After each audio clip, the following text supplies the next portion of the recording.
วันตาอภิวาทน้อมระลึกถึงอย่างพระอรหันตสัมมาสัมพุทธเจ้าผู้แสวงหาซึ่งประโยชน์อันยิ่งใหญ่ขอนอบน้อมอย่างพระสัทธรรมคำสอนในศาสนานี้ที่องค์สมเด็จพระสัมมาสัมพุทธเจ้าได้ตรัสแสดงไว้ดีแล้วขอนอบน้อมระลึกถึงอย่างพระสงฆ์สาวกหมู่ใหญ่ผู้มีทิฏฐิอันหมดจดและงดงามโดยเสียงก้าวของข้าพเจ้าและขอถวายความเคารพนอบน้อมไว้สามายังครูบาอาจารย์พระเถรานุเถระพระภิกษุสงฆ์สามเณรพระสังฆาธิการสงฆ์สมณศักดิ์บัณฑิตนักปราชญ์ท่านผู้มีความรู้ทุกรูปทุกตนทุกองค์ขอเจริญสุขเจริญธรรมมายังพ่อหมอนแม่หมอนพ่ออุ้ยแม่อุ้ยปีปานะอาท่านผู้ฟังผู้มีบุญทุกท่านติดตามรับฟังธรรมะยามแรงทางสถานีวิทยุเพื่อการศึกษาพระพุทธศาสนาและวัฒนธรรม104.5 เมกะเฮิรตซ์โดยการส่งลิงก์สัญญาณไปณสถานที่ตั้งสถานีวิทยุคือวัดไฟหินตำบลสุเทพอำเภอเมืองจังหวัดเชียงใหม่โดยความเมตตาธรรมของท่านอาจารย์พระครูสมุวิศวัตรวรกิจโจผู้อำนวยการสถานีวิทยุแห่งนี้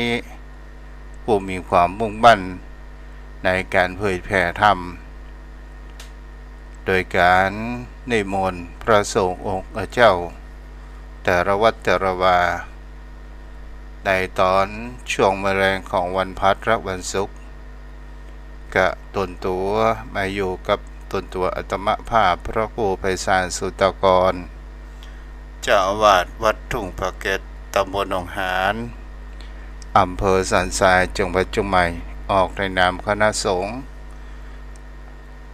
ของจังหวัดเชียงใหม่และในนามคณะสงฆ์อำเภอสันทรายแต่วันนี้บ่ได้ออกก็ขออภัยแต่ว่าทำงานติดพันก็เลยบ่ได้ออกก็ขออภัยไว้ด้วยก่อนที่จะเข้าไปสู่เนื้อหาสาระธรรมโยมพ่อโยมแม่ก็มีข่าวประชาสัมพันธ์ในการตีตั้งแต่วันนี้จนถึงวันพรุ่งนี้ตั้งวัดใหม่ชนประทานก็มีการงานทำบุญอายุวัฒนมงคลครบ5 รอบ60 ปีของอาจารย์พระครูนพสิทธิ์หรือว่าทุรงโดมหรือว่าครูบาโดมวัดใหม่ชนประทานและมีการฉลองการตั้งพัดยศเจ้าคณะตำบลชันตีและฉลองตาตั้งเจ้าคณะตำบลหนองแยงสถานญาติโยมพี่น้องวันนี้เปิ้นก็มีการทำบุญทักษิณานุปทานแล้ววันพรุ่งนี้ก็มีการสวดมนต์เจริญสุปเจตาหลวงและหนึ่งในวันครบรอบอายุวัฒนมงคลในงานนี้ได้นิมนต์พระสงฆ์องค์ข้าเจ้ามาหลายรูปหลายตนหลายองค์โยมพ่อโยมแม่ท่านใดที่อยากจะสร้างโรงทานอยากจะเป็นเจ้าภาพสร้างบุญกุศลเป็นเจ้าภาพยอดทานติดต่อได้ที่ 084 740 4177และขออนุโมทนาบุญมายังแม่วรีเกษมพันธ์ตอนเพลนี้ที่ได้มาทำบุญถวายพระทหารเพลแต่พระภิกษุสงฆ์สามเณรก็ขออนุโมทนาบุญเขามีแต่ความสุขความเจริญและขออนุโมทนาบุญกับพ่อนานสายันสมทองพร้อมโดยครอบครัวได้เป็นเจ้าภาพขานิด ของรูปตุขออนุโมทนาบุญตัวตลอดจนถึงขึ้นสีขาวชาวประชาที่ได้ก็ริ้งและส่งสัญญาณไปก็ขอบคุณในความเมตตาของท่านพระครูอภิวัตวัฒนาวิกรมรองเจ้าคณะอำเภอไดลอเจ้าอาวาสวัดปากทางเจริญมาณโอกาสนี้ตัวโยมพ่อโยมแม่เมื่อตะกี้นี้ตัวเจ้าก็ได้เปิดอย่างบทแห่งคำว่าพิจารณาอาการ32วันนี้ก็จะมีในการปู้ในสิ่ง ที่เป็นหลักแห่งการประพฤติปฏิบัติที่องค์สมเด็จพระสัมมาสัมพุทธเจ้าได้ตัดไว้เป็นหนทางให้หมู่เฮาทั้งหลายได้มีการเจริญได้มีการที่เมื่อเฮาทำแล้วจะเกิดแห่งความรู้แห่งสัจธรรมอย่างแท้จริงและเป็นการศึกษาในแห่งความเป็นธรรมชาติในอัตภาพของบนโลกใบนี้สัตยาโจมทั้งหลายในชีวิตตนตัวของเฮาก็ถือว่าเฮาก็เป็นโลกหนึ่งเพราะว่าเฮามีดินน้ำลมไฟและก็มีจิตใจใหญ่มาแหมน้อยนึงก็คือโลกใบนี้ทั้งใบที่เฮาหันกันใหญ่กว่าโลกก็คือจักรวาลใหญ่จักรวาลก็คือกาแล็กซี่สัตว์ญาติโยมที่เฮาว่าทางช้างเผือกมันมีหลายมากมายแต่สิ่งที่บุคคลเฮานั้นควรนำจะมาใช้ในการที่เฮาอบรมจิตใจของคนเฮาและเมื่อเฮานั้นหมั่นพิจารณาแล้วเฮาจะได้มีสติปัญญาและเฮาจะมีความภาคเพียรและเฮาจะรู้แห่งความเป็นไปของธรรมชาติบนโลกใบนี้เพราะว่าหลักธรรมของพระพุทธองค์นั้นอิงอยู่กับธรรมชาติและเป็นสิ่งที่เราจะเห็นได้ว่าหลักธรรมคำสอนของพระพุทธองค์นั้นบ่สามารถที่จะสูญหายจากโลกใบนี้นั้นได้ตราบใดถ้าโลกบ่ถึงอวสานก็คือหมายถึงเขาว่าโลกจะยับหมดอายุของบนโลกใบนี้เอาละโยมพ่อโยมแม่ในที่นี้ในการที่บางครั้งบางคราวคนเหล่านั้นบางท่านบางคนก็อู้ในเรื่องแห่งเขาว่าพระสงฆ์องค์ข้าเจ้าอู้เรื่องแต่เรื่องกินเรื่องทานอู้แต่เรื่องเกิดแก่เจ็บตายอู้เรื่องทุกข์เรื่องยากแต่บ่อู้เรื่องสุขและก็บ่ได้อู้ในสิ่งที่เพิ่นเฮาว่าเป็นหลักธรรมที่อันมีความลึกซึ้งขององค์สมเด็จพระสัมมาสัมพุทธเจ้าวันนี้หลักธรรมที่คนเฮานั้นควรจะเอามาใช้พิจารณาในการดำเนินชีวิตของคนเราเวลาเฮาไหว้พระสวดมนต์เฮาทำสมาธินั่นก็คือแห่งเขาว่าสติปัฏฐาน4สติปัฏฐาน4หมายถึงเขาว่าที่ตั้งแห่งสติก็คือกายานุปัสสติกายานุปัสสนาสติปัฏฐานการลึกถึงกายเป็นที่ตั้งหมายถึงว่ามีสติอยู่ที่กายเวทนานุปัสสนาสติปัฏฐานคือระลึกถึงเวทนาเป็นที่ตั้งหมายหรือว่ามีสติดูเวทนาจิตานุปัสสติปัฏฐานก็คือระลึกถึงยังจิตหรือว่าดูจิตระลึกถึงมีสติอยู่กับจิตของตน ณที่แห่งใดแห่งหนึ่งธรรมานุปัสสนาสติปัฏฐานก็ระลึกถึงแห่งธรรมก็คือมีสติรู้แห่งธรรมอย่างหนึ่งศรัทธาญาติโยมทั้งหลายแล้ววันนี้เราจะมาพูดมาจ๋าเกี่ยวกับแห่งกับเขาว่าสิ่งที่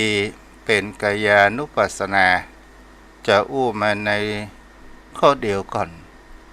ก็คือกายานุปัสสนาเป็นสิ่งที่คนเรานั้นควรจะมีการพิจารณาเกิดขึ้นว่าร่างกายของคนเรานี้เนี่ยเป็นสิ่งที่เรานั้นมีแห่งเขาว่าธาตุสี่นั้นประกอบเกิดขึ้นเกิดขึ้นเป็นแห่งเขาว่าร่างกายหรือว่าเป็นรูปนั้นเกิดขึ้นแล้วเราก็มองดูว่าสิ่งที่คนเราควรจะมีเป็นพื้นฐานนั้นก็คือมีสติแปลว่าระลึกได้สัพพัญญะก็คือมีความรู้ตัวไว้ประจำใจ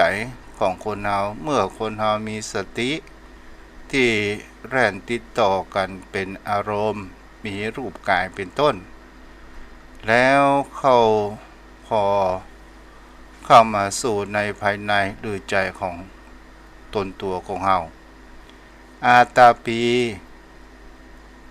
ก็คือองค์ที่สามความเพียรเพ่งพิจารณาขยายอาการของกายออกเป็นส่วนๆถ้าเราอุปมาแล้วก็เหมือนกับว่าร่างกายของคนเรานี้เนี่ยเปรียบเสมือนกับโลงเลื่อยไม้ที่เป็นเครื่องจักรที่เราเปิดมีองค์ประกอบของมันก็มีแห่งคำว่ามอลเล่สายพานและเผาเป็นสิ่งต่างๆนานาเกิดขึ้นที่มันสามารถจะทำให้ท่อนไม้หรือว่าเลยนี้ทำงานนั้นได้จิตของคนเราก็เหมือนกับเหล็กเผาสัพพัญญะก็เหมือนโมเลที่มันหมุนรอบตัวอยู่ในสถานที่แห่งเดียวสติก็เหมือนสายพานที่คอยผูกอารมณ์กับจิตก็เหมือนมีความขัดเคลื่อนไปสู่ในอารมณ์อื่นก็เราจะหมายถึงก็ว่ามีโมเลมีสายพานและเกี่ยวกันเนื่องกันไปอาตาปีเพ่นเพียงพิจารณาก็คือเป็นตัวเครื่องจักรหรือว่าเป็นใบมีดหรือว่าเป็นเลื่อยคอยที่จะหั่นท่อนสูงนั้นให้กระจายออกเป็นชิ้นเป็นแผ่นนั้นก็ว่าได้อันนี้เรียกว่าคุณธรรมสามอย่างยอมพ่อยอมแม่เป็นสิ่งที่คนเรานั้นเราก็ได้พิจารณากันว่าอาตาปีก็คือมีความเพ่งและพิจารณามีความรู้ดีมีสติมีความระลึกได้ในที่นี้ก็จะง่ายๆยอมพ่อยอมแม่นั้นได้รับฟังกายก็อันเป็นที่ประชุมของธาตุทั้งสี่เวทนาก็คือการเสวยอารมณ์มีสุขมีทุกข์อุเบกขาเป็นต้นจิตก็คือผู้สะสมไว้ซึ่งความดีและความชั่วทั้งหลายธรรมก็แปลว่าสภาพที่เอาไว้ในตนเป็นตัวว่ากุศลธรรมอกุศลธรรมอันละคนมันคนละคนนั้นปนกันอยู่ในทั้งสี่อย่างนี้ก็เป็นสิ่งที่เราจะหันได้ว่าสิ่งที่ประการแรกเราจะหันได้ว่ามันต้องมีสติเป็นที่ตั้งแล้วมีอาตาปีมีสติสัพพัญญะและมีอาตาปีก็คือการที่เราพิจารณา วันนี้จะอู้ในเกี่ยวกับแห่งคำว่ากายกายนี้เนี่ยมันเป็นที่ประชุมแห่งคำว่าธาตุสี่กันเข้ามา และมันมีจิตวิญญาณครอบครองอยู่ ถ้ามันปราศจากจิตวิญญาณครอบครองแล้วกดครอบครองแต่ปรากฏแก่ตาหูรู้ว่านี่คือรูปกายถ้าแยกออกเป็นประเภทกายในได้แก่กายของตนกายนอกได้แก่กายของคนอื่นกายในกายก็คือหมายถึงชิ้นใดอวัยวะในภายในจะเป็นลมหายใจหรือเป็นสิ่งที่มีการแยกแยะในเรื่องธาตุทั้งสี่อันนี้ถ้าอู้ไปแล้วโยมพ่อโยมแม่ถ้ามันพิจารณาในเรื่องกายสังขารของคนเนี่ยถ้าพิจารณาดูไปแล้วเนี่ยผ่านไปแล้วเนี่ยมันเป็นสิ่งที่มีความเปิ้นว่ามีการที่มีความปิดบังแห่งความจริงนั้นอยู่ถ้าไรไต่ตองพิจารณาดูว่าถ้ากลิ่นตัวของคนถ้าบ่ได้ประดับประดาบ่ได้ทาแป้งบ่ได้ฉีดน้ำหอมร่างกายของคนนี้มันก็มีแต่ความสกปรกต่างๆนานามีทั้งขี้ไข่มีทั้งขี้ตาขี้หูสะปะสะปันตลอดจนถึงกลิ่นตัวของคนนี้เป็นสิ่งที่นั้นก็ลองพิจารณาดูสังเกตเห็นได้แล้วสืบสาวเราเรื่องว่ากลิ่นตัวของคนเนี่ยมันมาจากไหนมันก็มาจากคำว่าได้กินอาหารอันจะเป็นเนื้อสัตว์หรือพืชต่างๆนานาเกิดขึ้นแล้วมันก็ก่อให้เกิดแห่งความพัฒนาทางด้านร่างกายของคนนั้นเป็นสิ่งที่คนนั้นจะหันกันได้ในการพิจารณาร่างกายของคนนี้มันก่อให้เกิดแห่งความสังเวชและก่อให้เกิดคนนั้นจะมองในร่างกายของคนนั้นเป็นกฎของพระไตรลักษณ์มันก็มามีความเที่ยงแท้และแน่นอนมันมีแต่ความทุกข์และไม่สามารถที่จะบังคับบัญชามันได้ถ้าดูร่างกายของคนนี้เนี่ยโยมพ่อโยมแม่ที่หันการภายนอกผู้หญิงก็มีการแต่งหน้าแต่งตาแต่งเครื่องสำอางต่างๆนานาวีผมถ้ามองไปแห่งความจริงพอว่าถ้าผู้หญิงถ้าบ่ใส่แป้งบ่สระผมแล้วบ่ดูสุขภาพร่างกายของตัวเองมันก็มีแต่แห่งว่ากินเหงื่อกินไข่ที่ก่อให้เกิดถึงจะงามปานใดก็ตามแต่บ่รักษาร่างกายของตัวเองคนก็บ่อยากที่จะต้องการเกิดขึ้นถ้าดูไปแหมลึกๆดูไปแหมว่าในวิถีชีวิตของคนนี้เนี่ยมันเป็นสิ่งที่จะเห็นได้ว่าความงามความหนุ่มความเยาว์วัยมันก็มามีความคงทนอย่างเที่ยงแท้และแน่นอนเกิดขึ้นมันก็ต้องมีการเปลี่ยนแปลงถึงเป็นหนุ่มเป็นสาววันนี้วันข้างหน้าก็จะต้องเป็นผู้ใหญ่เป็นผู้ใหญ่ก็จะต้องก่อให้เกิดแห่งคำว่าความชราเฒ่าแก่นั้นติดตามมาไปตามสภาพของธรรมชาติตามสุดท้ายบางคนบางท่านบ่ได้พิจารณายังมัวเมาอยู่ในแห่งความเพลิดเพลินอยู่ในแห่งวิถีชีวิตอยู่เมาอยู่ในแห่งวัยของตัวเองแล้วก็เป็นสิ่งที่จะก็ลองสังเกตเห็นได้ว่าถึงเท่าแก่จะแต่งตัวเป็นนุ่มมันก็กระตึงบ่เปิงแล้วก็เป็นสิ่งที่คนนั้นจะเห็นได้ว่า ชีวิตของคนเฮานี้มันก็บ่มีแห่งความว่าจีรังไร้อย่างยืนมันก็มีแต่ความเสื่อมถอยถดถอยลงไปทีละเล็กทีละน้อยแต่จิตใจของคนเฮานั้น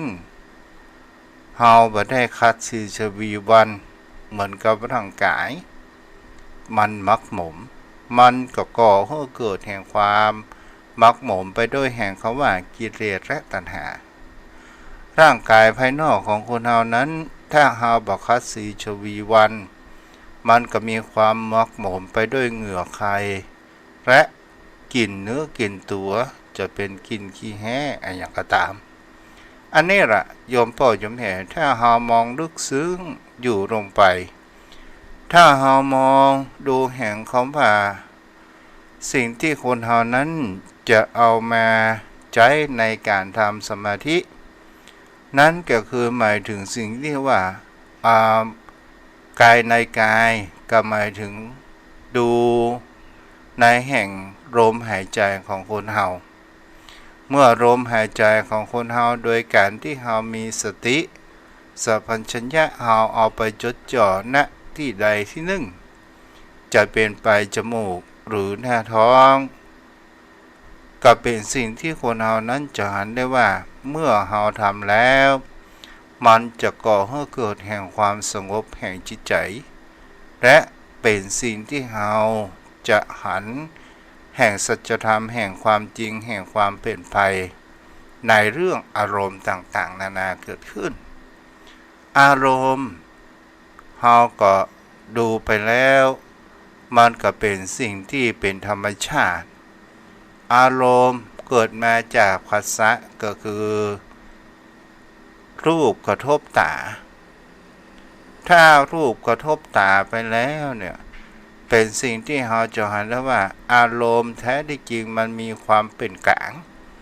มันก็เหมือนกับจิตมันไม่ได้ดำได้ขาวแล้วอารมณ์นี้จะเป็นอารมณ์ดีหรืออารมณ์ไม่ดีก็เพราะตัวแห่งความปรุงแต่งเกิดขึ้นถ้าเราพิจารณาดูไปลงลึกๆเกิดขึ้นว่าในร่างกายของคนเฮานี้เนี่ยโยมพ่อโยมแม่มันก็มีแห่งคำว่าถ้าเฮามีอัตตาปีเพี้ยนเพียนพิจารณารูปกายออกเป็นส่วนๆมันก็เป็นสิ่งที่เฮานั้นจะหันกันได้ว่าอย่างเช่นพิจารณาดูอาการ32มีเกศาก็คือผมโลมาก็คือขนหน้าขาก็คือเล็บทันตาก็คือฟันตะโจก็คือหนังเป็นต้นราพิจารณาอสุภกรรมฐานเฮาก็พอร่างกายของคนเฮานี้มันเป็นก้อนๆเป็นที่ประชุมแห่งธาตุทั้งสี่แล้วเฮาก็ดูว่าถ้ามันปราศจากวิญญาณแล้วมันก็เหมือนท่อนไม้ที่เขาทิ้งเสียแล้วและเฮาดูนี่ไปแห่งประการหนึ่งเหมือนกับซากงัวซากควายซากหมูซากม้าซากเป็ดอะไรอย่างก็ตามที่เฮามาดูหันแล้วว่ามันก็เหมือนกับลักษณะของสรรพสัตว์ทั้งหลายก็เหมือนมนุษย์ของคนเฮาจะหันได้ว่าไอ้อย่างกลับมาตายข้างถนนมามีภัยที่จะแตะต้องเพราะว่าบ่ได้เป็นเจ้าของแล้วเฮาก็ดูไปวันแรกนั้นก็ดูสภาพมันยังดีอยู่พอนานไปสภาพแห่งคำว่ามันก็ขึ้นอืดต่อมาก็น้ำเหลืองเริ่มแตกก็มีกลิ่นเหม็นเกิดขึ้นวันเวลาตอนไปผ่านไปเป็นเดือนมันก็เริ่มที่จะมีแห่งคำว่าแห้งแล้วมันตอนสุดท้ายมันก็เหลือแค่หนังกับกระดูกสุดท้ายวันเวลาผ่านไปมันก็คืนหื้อไปสู่สภาพแห่งความเป็นธรรมชาติดินสู่ดินน้ำสู่น้ำลมสู่ลมไฟสู่ไฟ แต่สิ่งที่เราลองพิจารณาดูว่าในร่างกายของคนเราเนี่ยลมไปก่อนแล้วไฟไปตามก้นของลมแล้วน้ำก็เริ่มจะติดตามไปตอนสุดท้ายก็คือธาตุดินนี่เป็นสิ่งที่คนเรานั้นมีการพิจารณาดูกันต่อมาสิ่งที่คนเรานั้นควรจะทำให้เป็นสมาธิก็คือการที่เพ่งดูลมหายใจพิจารณาลมหายใจของเราเข้าออกโดยการที่เราเอาสติหรือความรู้สึกตัวของเรานั้นไปจดจ่อที่ปลายจมูกก็ตามที่หน้าท้องเราก็ตามแล้วถึงจิตของคนเราหรือว่าความคิดมันจะแล่นไปที่ไหนก็ตามเราอย่าไปบังคับมันแต่ให้สตินั้นอยู่กับที่หน้าท้องหรือไว้ที่ปลายจมูกของเราพอดูลมหายใจของเราเข้าออกเป็นสิ่งที่คนเรานั้นกับพิจารณานั้นหันได้และให้เพ่งพิจารณาดูว่าธาตุสี่ดินน้ำลมไฟถ้าเราประพฤติปฏิบัติธรรมจนเป็นสิ่งที่เราสามารถแยกธาตุน้ำธาตุดินธาตุน้ำเป็นส่วนๆธาตุไฟไปกองไว้ที่ธาตุไฟกองไว้ที่เราก็ลองดูว่าถ้าเราแยกเอาธาตุดินไว้ต่างกองตั้งไว้ข้างหน้าหรือธาตุน้ำเรากองไว้ข้างหลังธาตุลมเราวางไว้แห่งข้างซ้ายธาตุไฟไว้ข้างขวามือของคุณเราและเราก็พิจารณาดูไปว่าไอ้อย่างพ้องมันเป็นธาตุทั้งสี่ในสิ่งที่คนเรานั้นมีการพิจารณาเกิดขึ้นได้ว่าสิ่งที่มันเป็นมีความแข็งก็คือธาตุดินสิ่งที่มันเป็นน้ำจะเป็นน้ำเลือดน้ำหนองน้ำลายน้ำเสลดต่างๆนานาเหล่านี้ก็เป็นธาตุน้ำธาตุลมก็หมายถึงข้อว่าลมหายใจลมหายใจเข้าออกลมในการที่การเดินการคู่การเหยียดนี่ก็คือเป็นสิ่งที่เป็นธาตุลมแล้วเราก็มาดูแห่งคำว่าธาตุไฟในร่างกายของคนเราเนี่ยมันก็มีแห่งคำว่าไฟเผาผลาญก็คือหน้าที่ของตับไฟแห่งคำว่าทำการทำงานเป็นสื่อนั้นก็คือเครื่องจักรอย่างใหญ่ก็คือหัวใจนี้มันมีไฟฟ้าอยู่ในตัวและมันส่งต่อไปถึงแห่งเขาว่าสมองและควบคุมในร่างกายของคนเรายมพ่อยมแม่ท่านผู้ฟังตะกี้ก็ได้รับฟังเพลงแห่งเขาว่าพิจารณาสังขารอัตถิอิมัสสมิงกายเยเกสาคือผมอย่าได้ชื่นชมว่าผมโสภาทั้ง9 ล้านเส้นล้วนเป็นอนิจจาอย่าได้โสภาว่าเป็นแก่นสารโลมาคือขนงอกทั่วตัวเป็นอนิจจังได้9 โกฏเส้นบ่มีเป็นแก่นสารเวลาถึงการหน้าขาคือเล็บยาวนักมักเจ็บว่าเล็บทั้งหลายเปื่อยหน้าผุพังเป็นหนองภายในโทนทานเอาไว้จ้อมเป็นกังวลทันตาคือฟัน32 อันข้างล่างข้างบนงอกขึ้นภายหลังหน้าชังเรือทนรุดร่อนคอนหล่นทนทุกเวทนาตาโจคือหนังห่อหุ้มกายางเท่าผุพังห่อหุ้มรอบตัวทั่วทั้งกายเมื่อม้อยมอน แรงกาจิกินมังสังคือเนื้อจะได้เอื้อเฟื้อเนื้อ900 ชิ้นเน่าหนองของกองเครื่องอยู่เหนือแผ่นดินแรงกาจินเมื่อสิ้นอาสันนะฮารูคือเอ็นเมื่อตัวยังเป็นเอ็นสักไว้วัน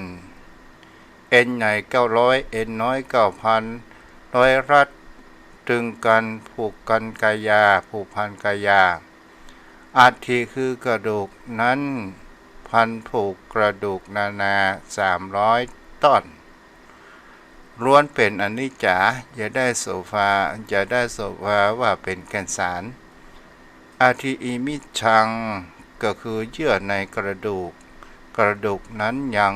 มีเยื่อและญาณหล่อเลี้ยงสังขารเวลาหนึ่งการสาบสูญบรรลัยวักกังคือแม้มอยู่แอบแนบข้างเรียมเนื้อหัวใจผู้มีปัญญาจดจำเอาไว้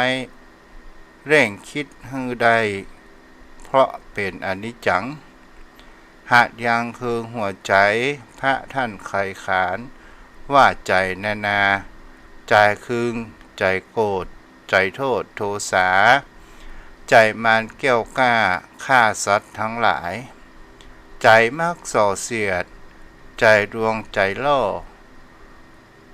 ให้เขาหลงไหลใจมือใจมัวหลงตัวจนตายใจดำนั้นไซเหมือนสัตว์เดรัจฉานใจร้ายใจผ่านจะจมอยู่นานในจตุรอบายใจมักทำบุญให้คิดถึงคุณศีลทานทั้งหลายให้แล้วให้เล่าเข้าน้ำมากมายจงรีบขนขวายมุ่งหมายทำบุญไหว้พระสวดมนต์กุศลผลบุญใจกุศลผลบุญใจมั่นเจือจุนด้วยใจศรัทธาใจนั้นสุภาพละอายต่อบาปใจไม่หยาบช้าซื่อสัตย์มั่นคงจำนงเจรจาหายโทษโทสาไม่มีแก่ตนใจดังดวงแก้วประเสริฐแล้วสองโลกโลกากุศลผลบุญทำให้นาเราท่านเกิดมาไม่เป็นแก่นสารใจถือขันติเมตตาปรมีฟุ้งสัตว์ทั้งหลายเหนียวเอามรรคผลให้ถึงพระนิพพานแม้สิ้นอาสันย่อมพ้นอบายเราจะขอกล่าวถึงต่ำลงไปยะมะกังคือตับรองรับหัวใจเป็นพวงแขวนเป็นควงแขนห้อยย้อยอยู่ในข้างในอย่าได้สงสัยว่าจะทนทาน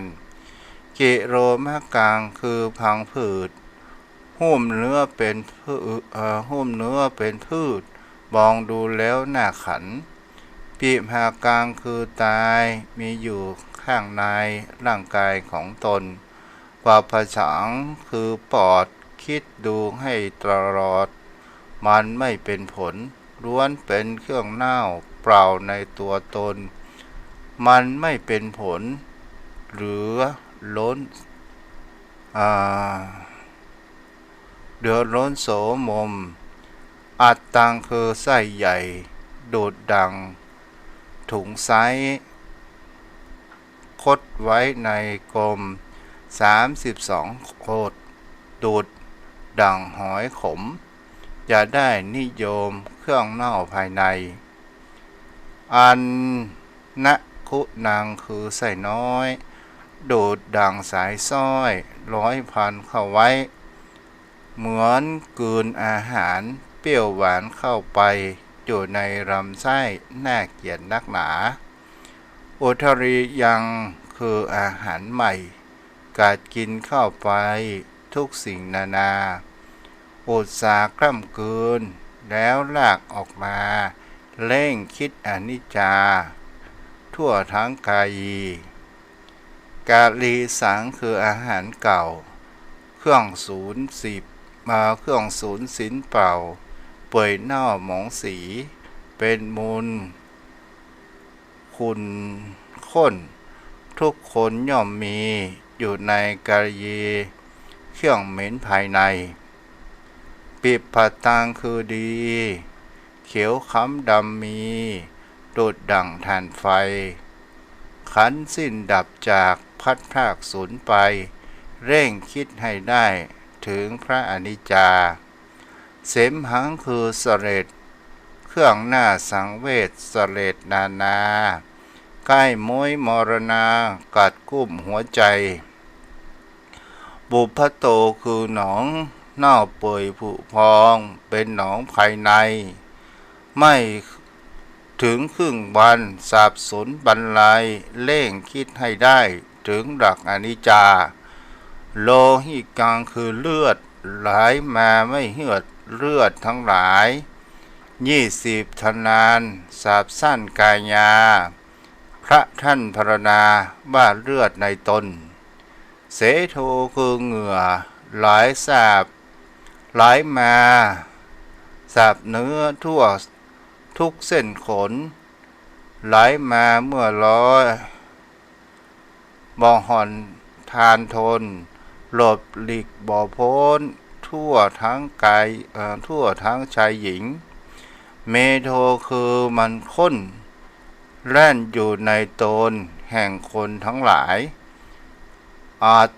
สุคือน้ำตาไหลมามิบายเมื่อใกล้จะตายพลาดพลาดจากกันวสาคือมันเหลวไหลมารวดเร็วมีมากเหลือใจเขโลคือน้ำลายไหลซาบซ่านไปทั่วทั้งไหลฟันสิงคานิกาคือน้ำมูกจำไว้ให้ถูกน้ำมูกอนันต์ยืดญาติเลอะเทอะเปื้อนมหันไหลออกมาทุกวันโสโครกเต็มทีละสีกาคือไขข้อมีตามที่ต่อทุกทั่วอินทรีย์หล่อเลี้ยงภายในร่างกายของเหล่านี้สำหรับกายีเยียดยัดตัดกายมุตตังคือน้ำมูกในเมื่อได้พิสูจน์น้ำมูกในกายน้ำเค็มน้ำขึ้นเหม็นหื่นเหลือใจเต็มแล้วจึงไขทุกเมื่อเชื่อวัน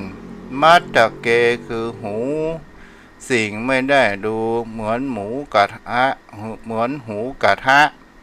มัทธรุงคังคือตาต้องม้อยมรณาอนิจจาดุจกันอาทิคือน้ำมันสมองอยู่ในกระโหลกศีรษะชะงกเนื่องสูงกายาเมื่อเป็นไข้หวัดปวดแสบเหน็บขัดทั่วนาสาอาการ32เนื่องนองกันมาล้วนแต่อนิจจาทุกขังอนัตตาทั่วทุกตัวตนอวิชชาเป็นตัวโง่เขาให้เบาปัญญาพาให้ไม่เห็นผลปกจิตปุถุชนทั้งหญิงและชายผู้ติดไม่ได้ย่อมตายเปล่าเอ่ยผู้คิดไม่ได้ย่อมตายเปล่าเอ่ยอันนี้ก็เป็นสิ่งที่เราก็ได้ฟังที่เพลงเนาะโยมพ่อโยมแม่ก็มันพิจารณากันได้เด้อแล้วเราจะมีแห่งคำว่าสติเนาะก็ขออนุโมทนาเนื่องในคล้ายวันเกิดของแม่อรพินอมรมนตรีหรือว่าแม่อ๋อยแต่วันนี้ เป็นวันครบรอบเนื่องในคล้ายวันเกิดครบรอบ70 ปีก็ขออนุโมทนาให้มีอายุมันยืนยาวปราศจากโรคภัยไข้เจ็บมีสิ่งดีๆเข้ามาในชีวิตเด้อเนาะแม่ก็ได้ทำบุญตัววันนี้เอาละโยมพ่อโยมแม่ท่านผู้ฟังวันนี้ เป็นธรรมปฏิบัติอาจจะเข้าใจยากข้องเนาะแต่ก็เข้าใจได้ในสิ่งที่คนเฮานั้นเฮาลองพิจารณาร่างกายตามความเป็นธรรมชาติของคนเฮาในวิถีชีวิตของคนเฮานี่ก็ถือคำว่าเฮานี่ก็เป็นโลกใบหนึ่งเนาะแทบใจไวสาเมตตาปรมีธรรมท่านเจ้าด้วยความเคารพสูงยิ่งครับท่านพระคุณเจ้าครับเจ้าวันนี้เป็นการพิจารณากายในสติปัฏฐาน4เด้อเพราะนั้นครับผมมาเป็นสติปัฏฐาน4เป็นทางสายเอกบทพิจารณาเป็นบทสวดกรรมฐานโดยท่านพระคุณเจ้าพิจารณาเห็นกายในกายรูปร่างสังขารของเฮาเพื่อคลายความกำนัดท่านเจ้าครับแม่นแล้ว เพื่อคลายแห่งความยึดมั่นถือมั่นเนาะครับไวสาเป็นเช่นนั้นครับมันมาอยู่คงที่อนิจจังทุกขังอนัตตาถ้าเฮาพิจารณาอยู่เนืองนิดเฮาก็อาจจะได้รู้เท่าทันสิ่งที่มันปรุงแต่งในร่างกายของเฮานี่มันเป็นสิ่งที่มันมีความแน่นอนยั่งยืนถาวรอยู่ได้ครับไวสาครับท่านเพราะว่าในวิถีชีวิตของคนเฮาปัจจุบันเนี่ยถ้าเฮาบ่ดูแลร่างกายของคนเฮาเนี่ยมันจะมีแต่กลิ่นเหม็นสาบกลิ่นเหม็นเน่ากลิ่นเหงื่อกลิ่นไข้มีแต่สิ่งที่มันน่าดูมันน่าพอแล้วก็เป็นสิ่งที่คนเฮานั้นจะหันได้ว่าทุกวันนี้เนี่ยคนเฮาหลงไหลในแห่งคำว่าภายนอกถ้าไม่ยิงผู้มีหน้าตารูปงามถ้าเขาบ่ดูแลสุขภาพอย่างก็เพิ่นฮ้องว่าน้ำ3 เดือน 4ก็น้ำ3 เดือน 4เหรอท่านเจ้าแม่นบ่ครับใช่ครับน้ำ3 เดือน 4รูปร่างสังขารเจ้าแล้วก็ทั้งหลายทั้งปวงนี่มันเป็นอสุภะอสุจิมันเป็นสิ่งบ่งามบ่ดีร่างกายคนเอาเหมือนท่านเจ้าว่ามันเป็นสิ่งที่ไม่ปรารถนาที่จะยึดมั่นถือมั่นเพราะมันถูกปกปิดไว้โดยสัจธรรมครับอันที่จริงแล้วสัจธรรมความจริงมันอยู่แต่ถูกปกปิดไว้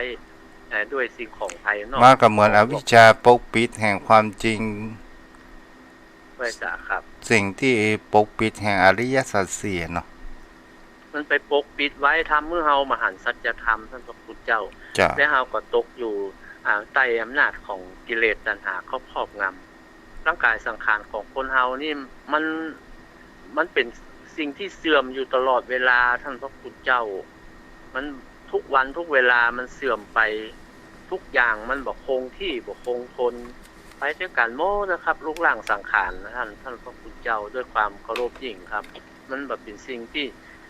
บ่ตั้งอยู่ได้นานบ่คงทนครับบอบบางแล้วก็เป็นสิ่งที่บ่อยู่ในอำนาจบังคับบัญชาของเฮาเจ็บไข้ได้ป่วยโดยอุตุก็ดีด้วยอาหารการกินวัคลิงกะลาอาหารต่างๆนะครับก็ทำให้เฮาบางทีก็ทนอยู่ได้ยากครับเพราะว่าร่างกายของเฮามันเป็นสิ่งที่ตั้งอยู่บ่ได้นานในการพระพุทธองค์ตรัสแห่งคำว่าสติปัฏฐาน4เป็นทางสายเอกเนี่ยเป็นสิ่งที่จะหันได้ว่าแท้ได้จริงแล้วเนี่ยเป็นสิ่งที่คนเฮาไปลุ่มหลงเรื่องกายภายนอกแล้วเฮาไปดูในแห่งคำว่าเปลือกแท้ๆเหมือนกับนางเรื่องสมาวดีนางมาคันธิยาที่โดนพระพุทธองค์นั้นแสดงธรรมแบบตรงๆว่ามาคันธิยาซึ่งเป็นลูกสิทธิที่เศรษฐีนั้นจะเอาหู้ภายก็มาเหมาะสมประปึงแจงหันองค์สมเด็จพระสัมมาสัมพุทธเจ้าเป็นผู้มีผิวพรรณไม่มีความเปล่งปลั่งก็ ก็เรียกว่าบุรุษผู้นี้ควรที่จะมาเป็นเขยของเราพระพุทธองค์นั้นก็หันแล้วว่าสามารถที่จะโปรดเมตตากับพ่อมาของมาคันธิยานั้นได้แต่นางมาคันธิยานั้นบ่สามารถที่จะรู้แห่งสัจธรรมนั้นได้ก็เพราะว่าเมาในเรื่องแห่งความงาม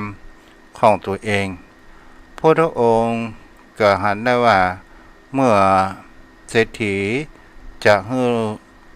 ถวายลูกไปรับใช้พระพุทธองค์พระองค์นั้นก็บอกว่า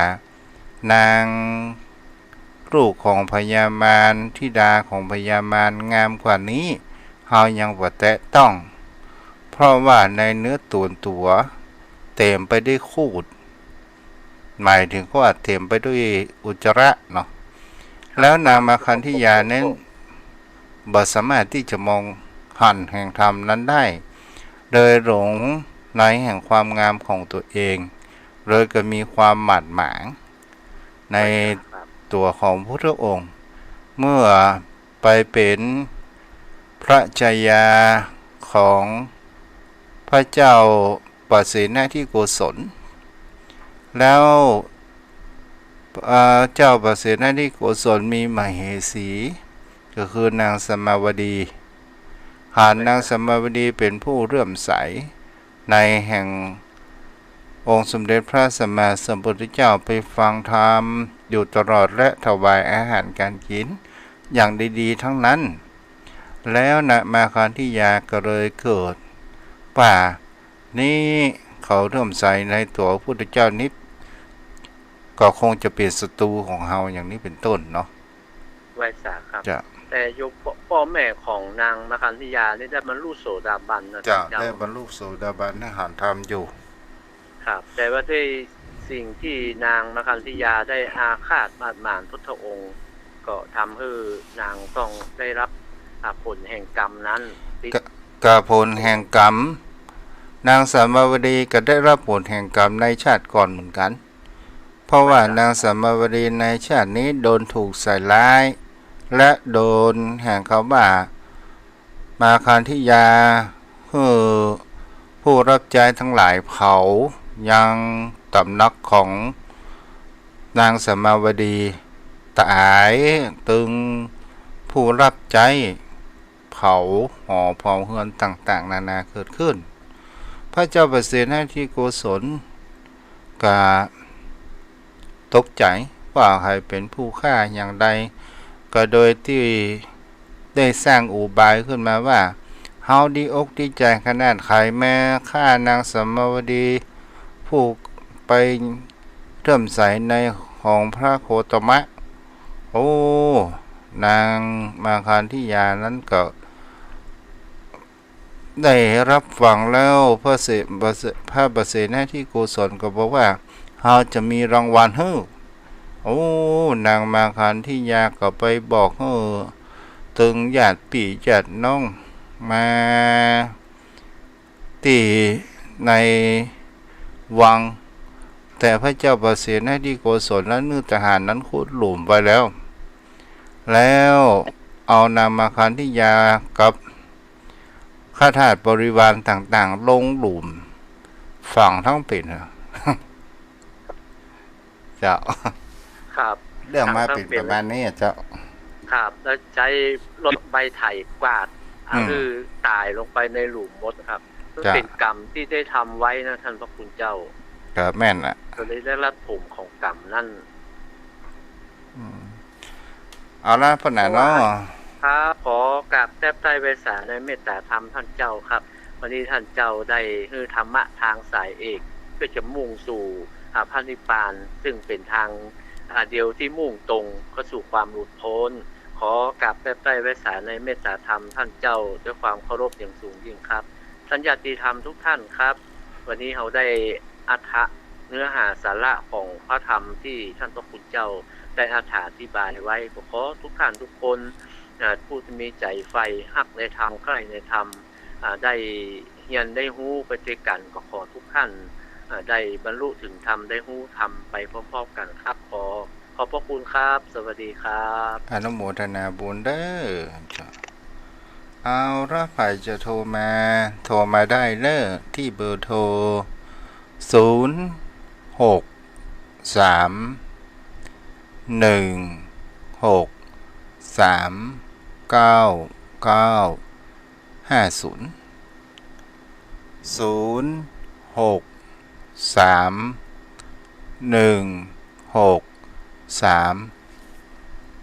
หลวงพ่อไว้สาครับหลวงพ่อครับมาตรการอาจารย์นานสายันจะเก่งเนาะจ้ะเป็นคารวะอะไรขนาดนี้ถ้าเป็นตู้ขนาดไหนจ้ะได้เวลาแล้วอาจารย์เนาะจ้า10 นาทีเหรอค่ะค้างอีก8 นาทีครับครับไว้สาครับหลวงพ่อ0631639950 จมพ่อจมแม่ท่านผู้ฟังจากวันนี้ไปแหม16 วัน17 วันก็จะสิ้นปีแล้วจมพ่อจมแม่ท่านใดที่อยากจะบูชาเทียนประจำวันเกิดสามารถติดต่อที่เบอร์โทรของลูกตู้ได้เด้อ0631639950ประจำวันเกิดหมายถึงคำว่าวันติดจันทร์อังคารพุธพัดเนาะเจริญพรนมัสการครับสวัสดีปีใหม่ครับผมแฟนพันธุ์แท้ครับอยู่ที่ไหนฮะเนี่ยอยู่ข้างวัดแม่ริมนี่ครับอ๋อจ้าม่วนดีครับเนาะเจ้าม่วนดีครับท่านเทศครับเนาะฟังเจ้าเทศ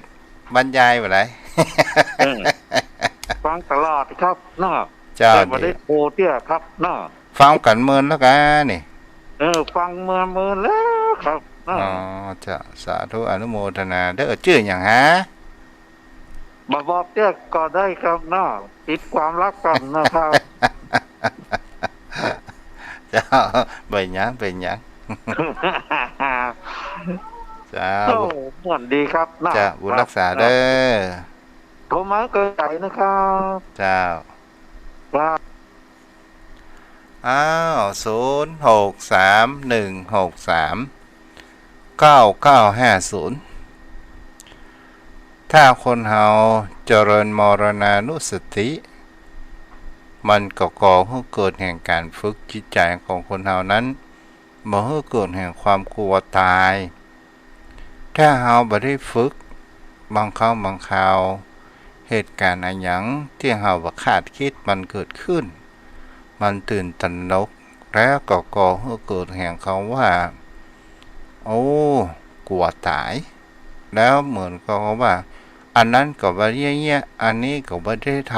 ำแต่ถ้าเฮามันฝึก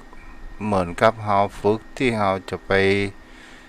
ซักซ้อมอะไรอย่างก็ตามอย่างกับนักมวยคนเป็นมวยก็จะต้องฝึกถึงจะขึ้นชกขึ้นตีนั้นได้เพื่อที่บ่เกิดเหตุการณ์แห่งคำว่าช็อกบนกลางเวทีโดนนอกบนกลางเวทีตลอดจนถึงทหารก็ตามก็ต้องมีการฝึกแม้กระทั่งวิถีชีวิตของคนเฮานั้นเกิดเริ่มต้นมาเฮาก็ต้องมีการฝึกใครพ่องที่เกิดมาแล้วได้ตั้งแต่แรกเกิดมันก็มามีมันก็ต้องมีการฝึกทีนี้การฝึก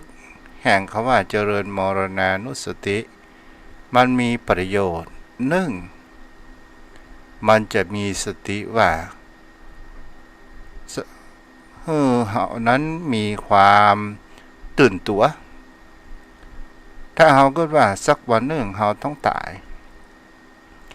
และมันจะเกิดแห่งคำว่าจิตใจของคนเฮานั้นมันก็มีความเคยชินแล้วมันจะมีแห่งความมีสติตั้งมั่นว่าในสิ่งที่เฮายังตั้งใจไว้เฮายังไม่ได้ทำเฮาก็จะได้ทำ เมื่อเฮามีลมหายใจอยู่แต่ถ้าว่าเฮา